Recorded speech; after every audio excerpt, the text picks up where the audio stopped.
Hello అందరికీ a very good morning.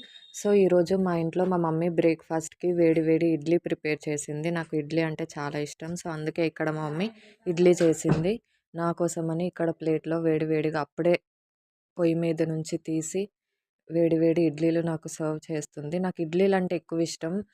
బయట నేను ఎక్కువ దోస ప్రిఫర్ చేస్తా. బట్ ఇడ్లీ ఓన్లీ నేను ఇంట్లో చేస్తే మాత్రమే తింటా. సో, అందుకే మా మమ్మీ ఈరోజు ఇడ్లీ ప్రిపేర్ చేసింది.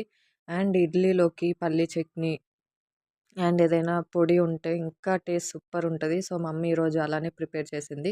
ఇక్కడ వేడి వేడి ఇడ్లీలు, పక్కన పల్లీ చట్నీ అండ్ ఆల్సో ఇంకో సైడ్‌కి పొడి. ఈ పొడి మనం ఇడ్లీలో తినొచ్చు అండ్ దోసలో కూడా పెట్టుకొని తినొచ్చు. చాలా టేస్టీగా ఉంటది. సో, నాకిక్కడ చాలా ఇష్టమైన నా ఫేవరెట్ బ్రేక్‌ఫాస్ట్ ఇది ఈరోజు. సో, నేను ఈరోజు కడుపు నిండా తింటా. అబ్బా! ఇక్కడ వేడి వేడిగుంది కాలుతుంది ఇడ్లీ. సో, నేనిక్కడ టేస్ట్ చూస్తున్నా.